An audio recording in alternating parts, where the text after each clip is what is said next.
Well, hello friends out there in YouTube land. Rob here today. We're going to be talking about two competing lines of cameras. It's a tale of two cameras, the Panasonic HCX2 and HCX20 coming up today.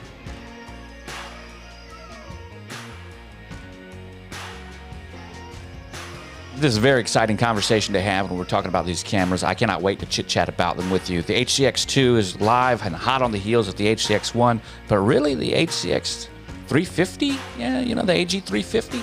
We're going to talk about all those things, but before we get into them today, I want to let you know that none of this is sponsored. If you hear anything, see anything, want anything, don't forget to use the links down below. Have no affiliation with Panasonic or anything like that. We've got all the links down there, and if you want to see the video, I will leave a video at the end of what this actually looks like so you can see some of the feature set that you got from the Panasonic HCX1 from back in the day. Wow. Well, in this order, we're going to be trying to answer a couple of questions. The first one is going to be, which one is best? And that's going to be a very simple question. I won't bury the lead for you. Remember, if we're comparing the HCX2 to the HCX20, those two things have two separate, well, feature sets, but the most differing between them. The biggest deal is the broadcast connections, SDI, NDI, Ethernet, stuff like that. So if you need to broadcast and connect to SDI connections, you will need the HCX2. Here's the HCX1. The HCX2 looks identical to this, except a little red striping that's a little bit different. Basically, there's some upgrades. We're going to talk about all of those later when we get into our dive deep section. But if you don't need the HCX2's broadcast capabilities, then you're going to be getting 4K with the 60 frames a second in that 10-bit sensor. If you don't need log or the V-log and the HLG recording, then the HCX20 will give you all the exact same features minus the broadcast specifications and those two profiles, but in a less expensive package. And the difference is going to be pretty big. It's about $30-something $100 compared to, it's like $3,100, $3,200 for the HCX2 compared to around $2,500 for the HCX20. So there's a $700 difference in price there. So if you want to know more, we're getting ready to get into all that, but that's your real quick answer right there. Let's actually talk about how this started in the first place. This is a tale of two lines from Panasonic, AG and HC. They fought it out, and there were actually three lines back in the day. There was the UX series. The reason that's important is because the UX series kind of covered a spot in Panasonic's line that we don't see anymore that did something in between their professional AG line and their consumer HC line. So the AG line in general is the Panasonic's broadcast specification line of cameras. ENG, photo documentary, anything that has those more beefy connections. They usually come with special profiles like P2 and stuff like that for recording, which is easy to go for broadcast situations. And then the HC line, well, that was the household consumer line, and they had a lot of the same features, used a lot of the same technology. They just lacked those broadcast specifications. So at some point in time, the UX line of professional cameras came out, which kind of bridged the gap, Panasonic thought. And here's where it started.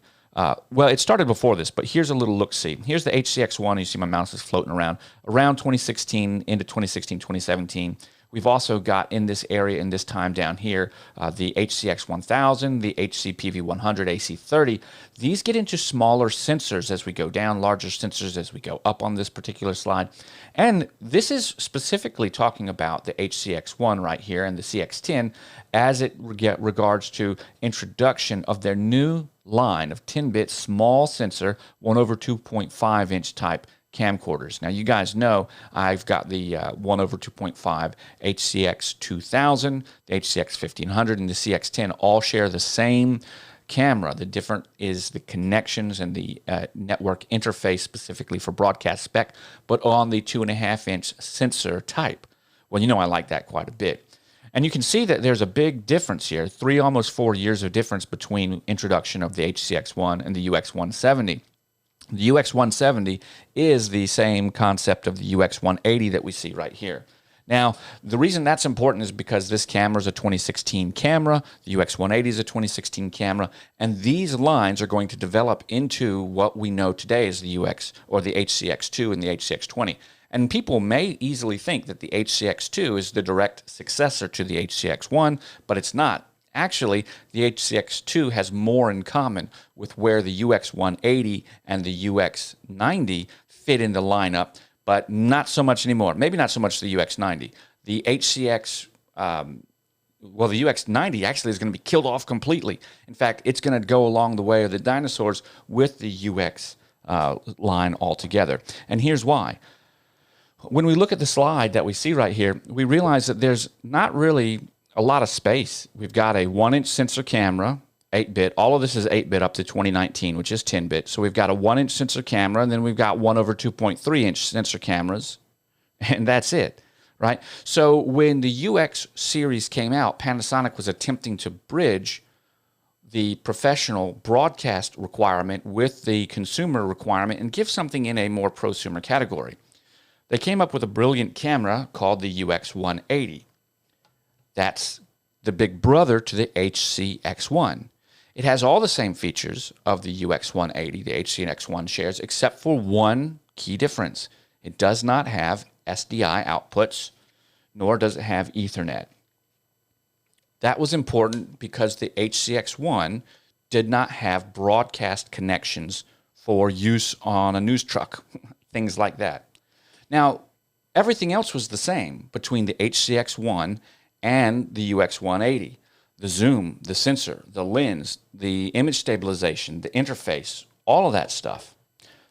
So Panasonic created, with their multiple teams, or 2 or 3 different teams working on this, a professional line in the middle with the UX90 that gave an easier entry point into their broadcast $30,000, $25,000 cameras in an all-in-one package. But they realized that around $3,000, it needed to come down a little bit so they could have a different entry point. And so they came up with the UX80, or UX90, excuse me. The UX90 itself was very similar to the UX180, except for the fact that they nerfed the lens. Instead of a 20 times zoom, it's a 15 times zoom lens as compared to the UX180. And instead of having the wide zoom of 24.5 all the way through, it says that we've got it right here, but it's only in HD. When you switch to 4K, that 24.5 millimeter zoom turns into a 35.5 millimeter zoom. So they took 2 of the main characteristics for why you would want the UX180, and they nerfed them in the UX90. Now, they went one step further. They chose a different sensor as well. And by choosing a different sensor, they gave the UX90 the ability to shoot at a higher gain, up to 36 decibels, in an extended mode, but they took away a very critical and most important feature of the UX180, which was the ability to shoot in a lower negative decibel range to get a lower extended ISO so that you wouldn't have such blown out stuff and the need to use ND filters when you're outdoors in bright light. That takes us down to negative 3 decibels. As it sits at 0 decibels, the camera is right at a 600 ISO, 650, somewhere in there. Negative 3 decibels takes the camera down to around 320, 400, which, as you know, those little bits count, especially on an 8-bit system. It's going to be very, very helpful to be able to really dial in less exposure, especially if you're using something like neutral density filters, which both of the systems have built in. There's something else I want to show you here before I move on just a little bit, is that when we're looking at the UX90, notice the front ring where the barn doors are, and notice the back. Okay, so when we compare that to the 180, the 180 has a much more beefy front barn door system to protect it. It's got a rubberized over rubber mount right here, and in the back it has a rubberized shock mount as well in case it gets beaten, banged, and dinged. Everything else about the 2 cameras are the same. But when we cycle through them between the 2 like that, you can see pretty easily. Let me make sure you guys can actually see. When we cycle through them, the 2 like this, you can actually see that this rubberized overmold in the front and in the back disappears on the 90. And that was an intentional thing. We spent all this time talking about the UX180 and the UX90 because the UX90 was what Panasonic thought people would buy instead of what they ended up buying, the HCX1. There was a period in time when the HCX1 was around $2,200 to $2,500, which was less expensive than the UX90, right? And less expensive than the UX180. And it gave you all of the features of the UX180 except for those broadcast capabilities, which meant you could save $700 to $800 by using this camera and get all those features, including 60 frames a second in 4K, which the UX90 wouldn't give you, as well as that wide lens use in 4K, which you wouldn't get on the 90. And you got it at a price less than the 90. So it made this a no-brainer. Savvy consumers purchased this pretty easily. So when we talk about the cameras and we talk about the tale of two cameras, we're really talking about the difference in those lines and those two cameras. But let's go ahead and talk about that deep dive we said we were going to get to. When we think about these cameras, the reality is we've got 5 cameras to deal with. The AG350, CX, or the AG-CX350, which is the moderate champ, the HCX2 and the HCX20, which are the brand new guys, the UX180, the UX90, and the HCX1. So in that line, the camera that died completely was the UX80. It's gone. Or UX90. It's gone. It's not out there. In fact, the UX90 and UX180 are both discontinued. But the immediate thing that the HCX1 did was kill off the need for the use of a UX90. So the sales plummeted and dropped, okay, because people were buying the HCX1. And then when you think about what happened next, well, Panasonic didn't have many places to go. So they've had the 8-bit sensor. It was now time to create a 10-bit sensor, and they did that with the AG-CX350. Now, the CX350 came out around 2019-ish, 2018, 2019 timeline. I don't remember right off the bat of my head, but it's a 1-inch sensor, and it gave us 10-bit recording. It gave us all kinds of broadcast capabilities, and it had that professional broadcast from P2 and LAN. You can even use remote RTMP and RTMPS and RRTSP, all these different live stream options, as well as an upgraded viewfinder, as well as all kinds of upgraded internal features, which brought the camera into more modern day with face tracking, autofocus, and things like that. It was a 2019 offering, and it did great. But as that continued, there were no additional 10-bit sensors in the less than $3,500 price range from Panasonic. Hence, in 2019, as you can see right here, Panasonic drops their professionally branded AG-CX10 and consumer-branded HCX2000 and HCX1500. Well, you and I know that those cameras all share the exact same body and footprint, and the difference between them happens to be only what they come with, whether they all come with a top handle or not. The 1500 doesn't, but they all have the same internals except for the addition of NDI, and now the addition of NDI and Ethernet adapter and P2 on the CX10. So at this point, Panasonic was able to get out a very high quality, a camera I have come to love, although the buttons irritate me, a small camera with a 1/2.5-inch sensor type in a brand new sensor that's really great in low light, especially for its size and considerations, and I really enjoy it. And they did it quickly, and they gave everyone price points from $1,500 all the way up to $2,500, and you gave you the ability to choose between broadcast, not broadcast, pro audio, not pro audio, and they made the system modular. So you could use the handle, the top handle, not use the top handle. If you couldn't afford the whole thing at first, you could buy the 1500, but put the top handle on it, and you basically have a 2000 or CX10 minus what would have been built in if you for streaming, the NDI, SDI, stuff like that on the other models. But everything else was the same. So Panasonic kept that core philosophy of giving you the same software and leaving the premium things to people that would need them in the industry, which was what they would pay for. Okay, so we've talked about that. Now we've got to move on to what happens with the HCX1. We've got the HCX1, 8-bit sensor, all that other stuff right here, and now Panasonic enters on the same day HCX2 and HCX20. And I got to tell you, it's pretty cool. 13-stop V-Log in HCX2 and not in the HCX20, but you get the V-Log. You still get the same sensor. They both share the same sensor, but V-Log and HLG are going to be given to you in the HCX2, as well as those SDI connections. That's the main difference between them. So the big difference between both of those cameras, the HCX2 and the HCX20, is the 14-stop V-Log, which you could use, and HLG recording, as well as also some P2 profiles, I would assume. I haven't seen it on there directly, but I would assume. So let me know if you know down below. And that was pretty much it, except for one thing. Check this out. Look what Panasonic's done over here. Check out the overmold for the protection of both the barn doors and the rear hood back here. This is the HCX2. Here's the HCX20. 220. 220. Do Do you notice what they've done? Look right here where I'm showing you. I'll do it one more time. The overmold protection is the body difference. Everything else about the body is the same. So again, Panasonic is showing more of these UX roots by making the nerfed version, which I would not call at all the the HCX20 nerfed compared to the HCX2. They're because they didn't nerf anything to do with the video capture capability, the lens, everything else. They just took off the broadcast stuff. But they did take off the overmold building, which gives it a slightly different profile and makes it a little bit less rugged. Now, why did they do that? I can't say why other than to just more easily differentiate between the two, but essentially they're the same cameras. So where do all these things fit together? It's time to talk about some considerations. Don't forget, at the end of this, we're going to be going over and I'm going to share with you the video that we've got of the HCX1 from back in the day here at Virginia Beach. It'd be really cool. You're going to like to see that. So the question is, what are all these cameras doing? We ended up with a camera line that the UX180 actually is superseded by the HCX2. So the big brother, in this instance, it goes UX180, HCX2. That's the lineage, not HCX1 to HCX2.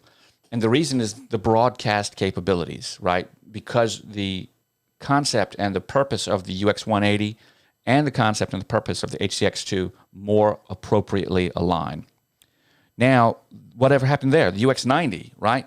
Killed, dead, gone. In fact, even the UX180 line, the UX line has been completely smushed by this new conglomeration, this new reassignment of duties. But the HCX1, this camera right here, now much more closely fits the design philosophy and the intended use case of the HCX2.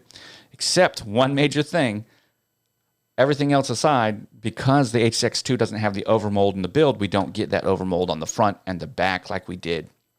That is staved, again, for the higher model line. And that's okay. That's not that big of a deal. But I have beaten and banged this thing around.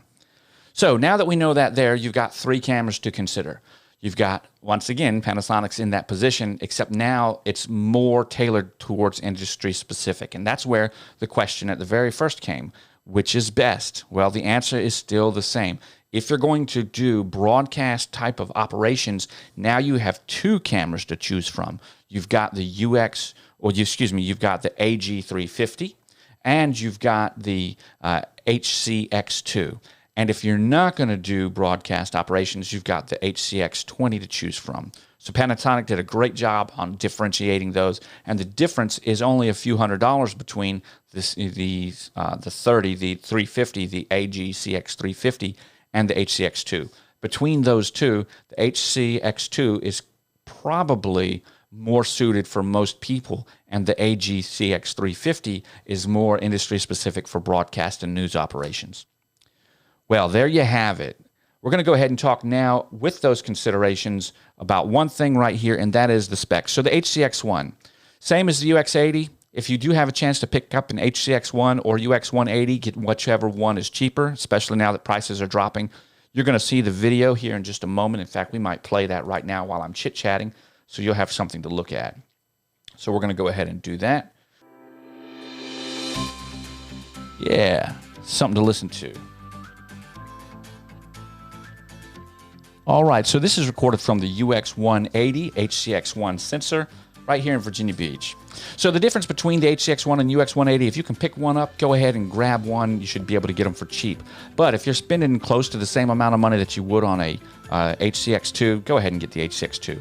Now, the HCX2 have the same body, the same zoom, and SDI as the UX180 did to the HCX2.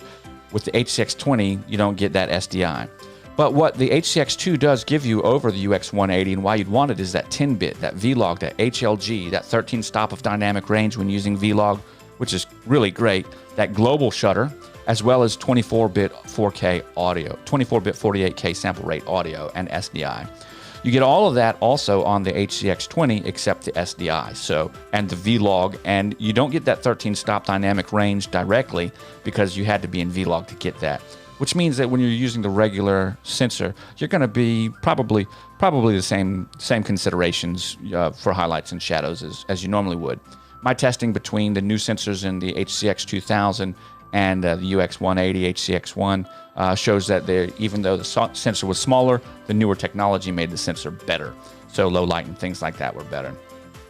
When we look at the HCX2 compared to the CX350, both of them are 10-bit. They both offer for live streaming, like the HCX 1500, 2000, and CX10.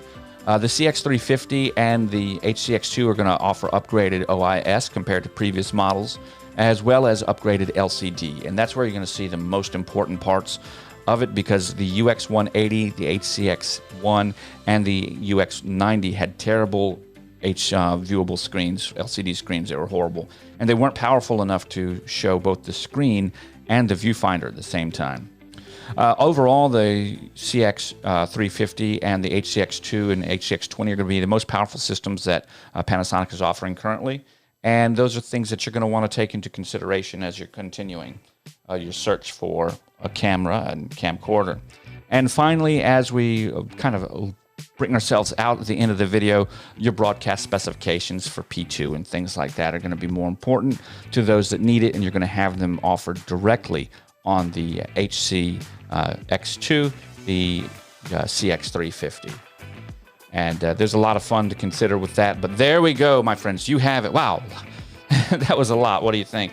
When we talk about cameras, there are many things to chit-chat and discuss, but I want to thank you for watching. Let me know which one you ended up deciding on. If you found this video helpful, don't forget to like and subscribe. Leave a comment down below. Use those links down in the doobly-doo, and I want to let you know I'll catch you guys on the flip-flop.